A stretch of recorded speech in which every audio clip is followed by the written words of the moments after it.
We have got the fantastic prototype series presented by Hot Wheels on track right now. Richard Crail has jumped right alongside with me here. Richard, these cars last year impressed. The year before were building. This year is big. It is, Daz. Hi, good morning again.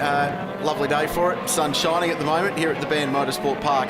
And if there was a racetrack designed for cars like this, it's this one. We saw a really entertaining race to kick off the season yesterday, and hopefully two more to come today. Darren Barlow won that race in the Store WF1. 3 different brands in the top 3. Jason Macris, Peter Patton, who qualified on pole, dropped back to 3rd place in that race, but he will be fast. Mitch Nielsen, who's also doing double duty in the Radical Cup as well as Prototype Series this weekend, is next. Then John Paul Drake in the 2nd of the Wolves. Down the field to Mark Short in the Prince, and Tony Haggerty, who round out the top 10 on the grid.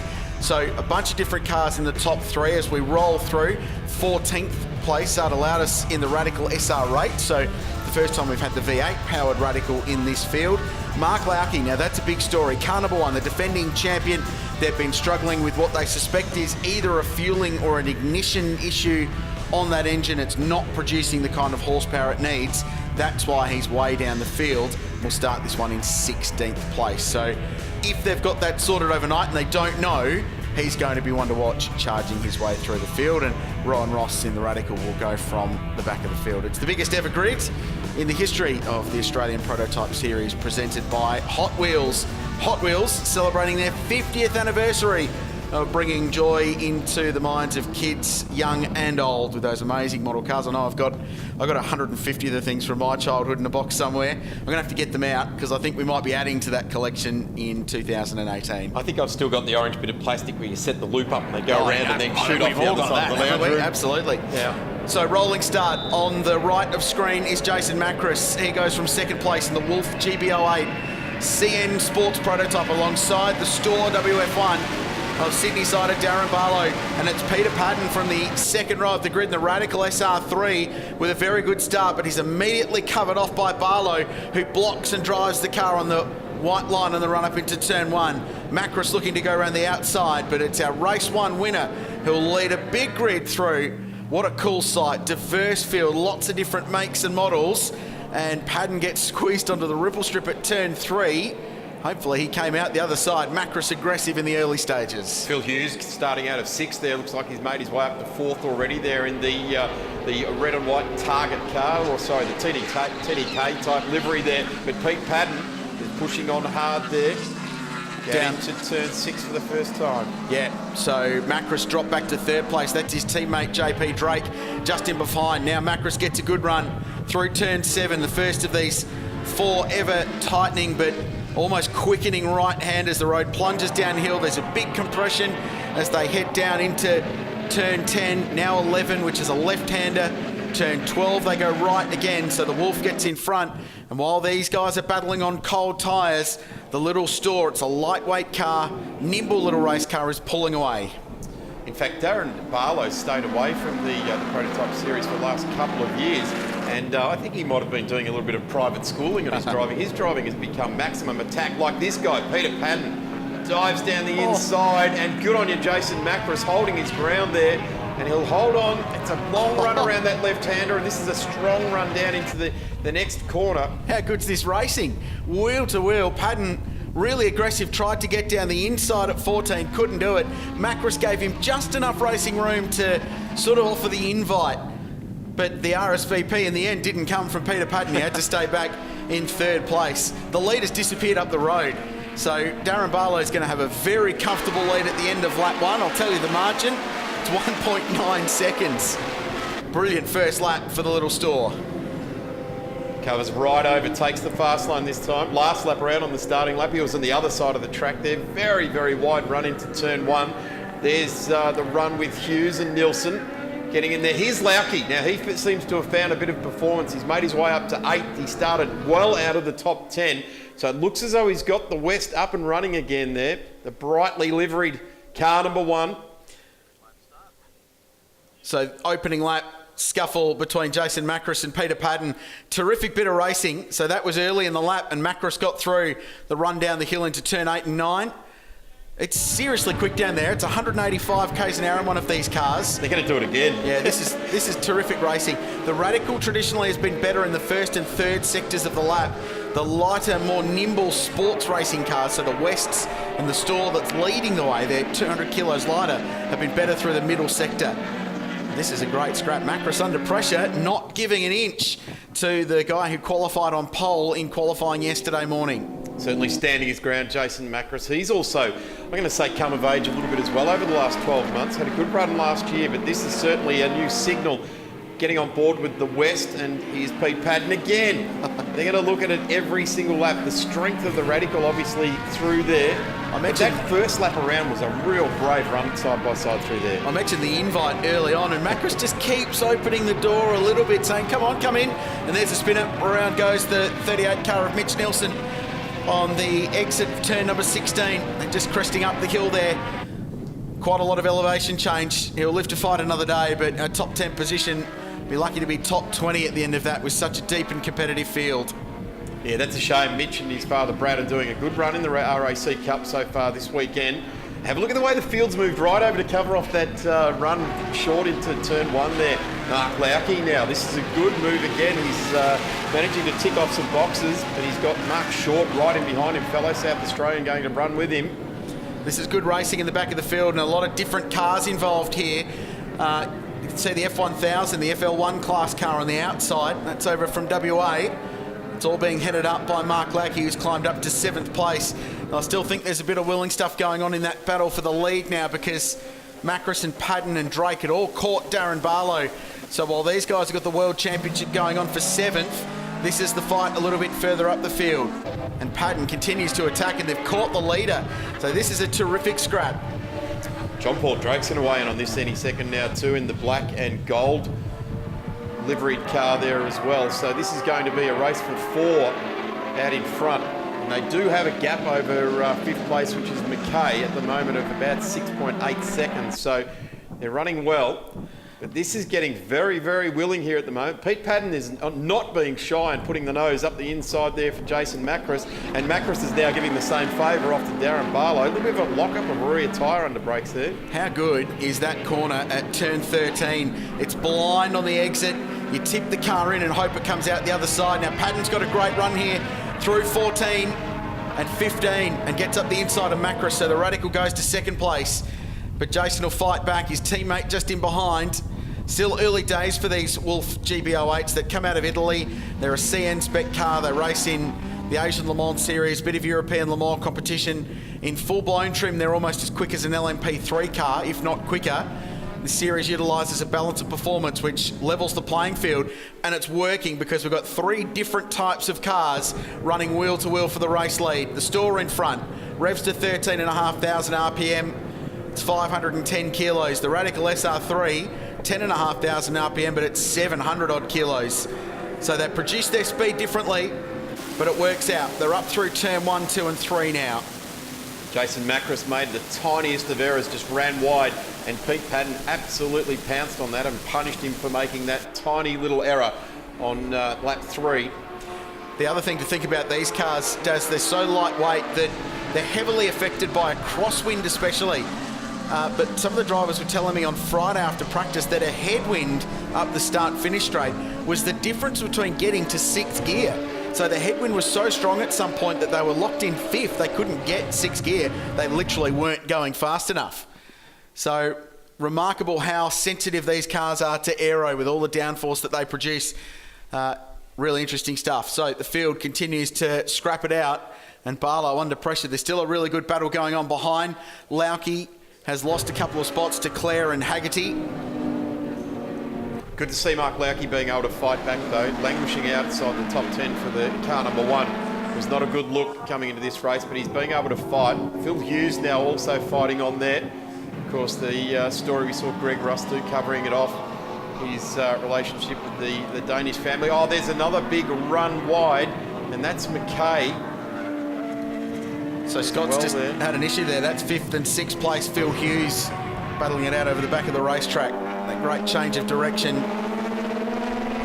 So much elevation change here. And the photos early in the piece just didn't show it. But think You our actually have to cameras... come here to see it, because Yeah. it really is. There was people saying it's flat, it's tail and bend. No, it's not. There's even undulation in the straight here. You come up and then it's a run down into, we can see it there. But it's really organic, and it just follows the contours of the land around this place, and there's some seriously good corners, quite a few of them blind. JP Drake, turn one, looks up the inside of his mate Jason Macris. Couldn't get it done. I don't know if you've ever had a chance to speak to these two, let alone but together. It's interesting, intense. They're crazy characters, very passionate about their motor racing, hugely enthusiastic. Great guys, and championing the cause for this category and bringing in these new cars. In fact, there's 21 cars right in this race right now that you could say pretty much exactly the same about. Yes, they are very enthusiastic about different their levels prototype of, racing. but yeah. Yeah, they really are. There's your type A type characters and that jump up on the wheel kind of people, and then there's your thinking racer, Mark Lauke, for example. But get chatting to Mark Lauke and you sort of feel as though you're taking up his time. He loves a chat. Particularly about his prototype racing. Correct, yeah, absolutely. There will be more Wolves, the CN type cars coming later this season. We've got the young guy Sage Murdoch out of Formula 4 racing joining the series this year. He was due to be in a Wolf this weekend. Unfortunately, Jam Motorsport had some dramas getting that car landed and then getting it ready for this weekend. So they elected to jump him into the West WX10. And he's just out there scoring some points. Teenager who's looking to forge a career in sports car racing and using this category to do just that, which is great to see. So there'll be more Wolves coming, and I think Mark Lauke might have designs on upgrading at some point soon as well. Yeah, I'll tell you what, if you're looking for a start in it, that the multicoloured extravaganza, the Rubik's Cube would be a good way to get yourself going. Really taken a while to get used to seeing John Paul Drake not in the multicoloured extravaganza. It's interesting that he's now made the move over to a Wolf, but fantastic run with it so far this weekend. They're trading lap records at the front of the field. The pace just gets better and better. We're watching a brilliant battle a little bit further down the field. Haggerty, this is Simon Haggerty going down the inside of Burns. Lauke has dropped back to 10th place, so he was as high as 7th. I'm wondering if those intermittent problems on the Lauke Flour Mills car have just started to resurface. But the first 4 cars all under the lap record last time around on lap 5 of 10, half race distance. Race 2 of the Australian Prototype Series presented by Hot Wheels. Barlow with just a couple of tenths over our race, over our pole sitter early in the weekend in Pete Padden, but he's been passed. Macris goes through, so the Wolf gets a spot. And every time this happens, it just allows Barlow to get a little bit more of a margin. So they're doing the race leader a favour here by battling for second. They just let him pull away.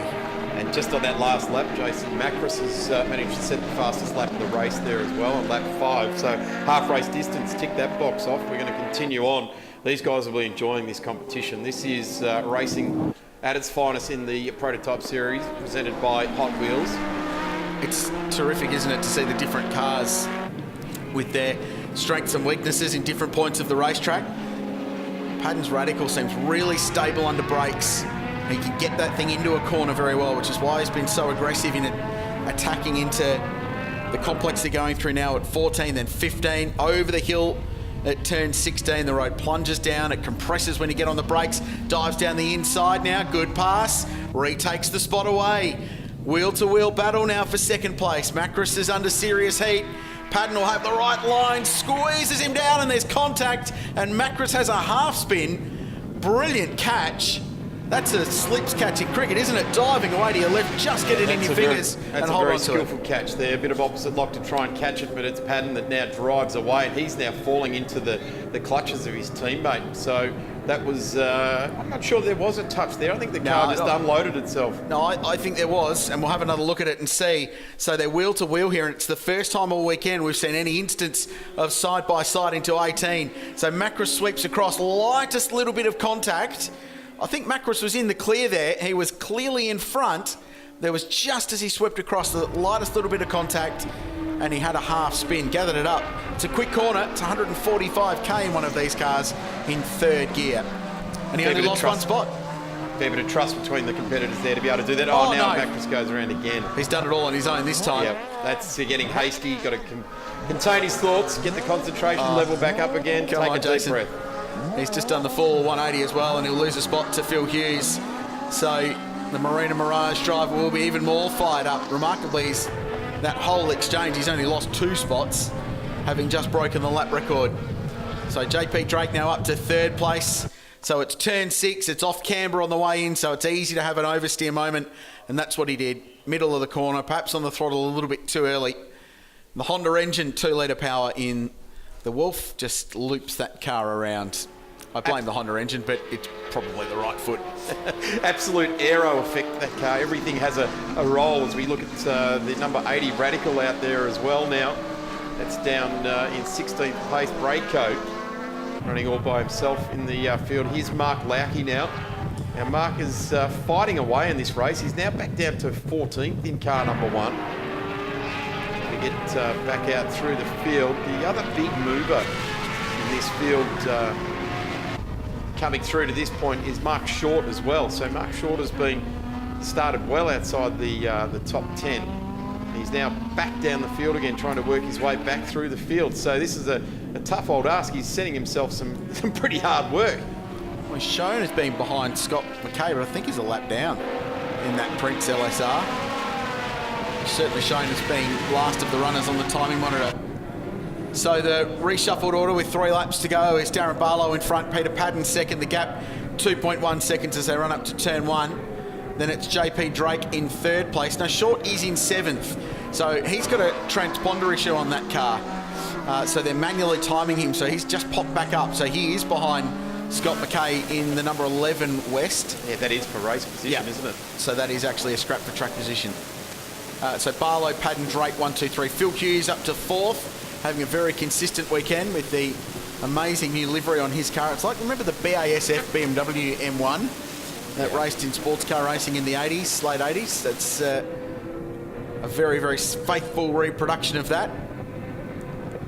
And we go back to Claire and the Haggerty boys. Tony in front of Simon, rounding out the top 10. So Short will be in the 10 as he goes through the intermediates. He drops down, but then when he crosses the line, he pops back up. Yeah, and we're getting word through this will be the last lap of the race. So Darren Barlow, who's got 1.7 seconds over Peter Padden, he won the race yesterday. It was his first ever win at a national level. He never raced on the controlled Kumho tyre that this series uses either. So it's been a big learning experience for this guy from Sydney who's racing with Garth Walden Racing. But for Darren Barlow, it's been perfect in prototypes so far.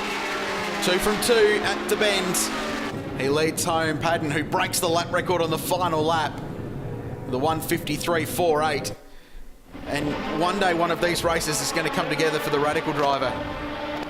Hasn't happened yet, but he finishes 2nd. So he's gone 3rd to 2nd. Drake home in 3rd in the Wolf. So once again, 3 different brands across the line in the top 3 places. Macros home behind Phil Hughes for 4th and 5th. And in that really close fight, McKay, Nielsen, and it will be Short involved in that scrap as well. Come across the line all locked together, and Short finishes 7th. Entertaining race. Daz, lots going on in that. That scrap, I think, between Pete Padden and Macros will be looked at, but I guess we now know that going through the final corner at the Bend Motorsport Park, wheel to wheel, side by side, you can do it. It's hairy, but you can do it. Certainly can. I can't help but feel that the inclusion of Garth Walden with the preparation of that store has been a big part of what's the result here today. He gets home ultimately in P1. Pete Padden, the 2nd spot on the podium in the Radical, and the first 3 covered by 3 different manufacturers. John Paul Drake in the Wolf home for 3rd. Entertaining motor racing. Phil Hughes, Mr. Consistency in this series. Early championship leader last year was 4th. Macros fights back to 5th. McKay, Short, Nielsen, Claire and Haggerty complete the top 10. Entertaining racing in the Australian Prototype Series presented by Hot Wheels. And Pete Padden leaves with a new lap record as well, 1:53.48. But Darren Barlow's 2 from 2, the prototypes here at the Bend.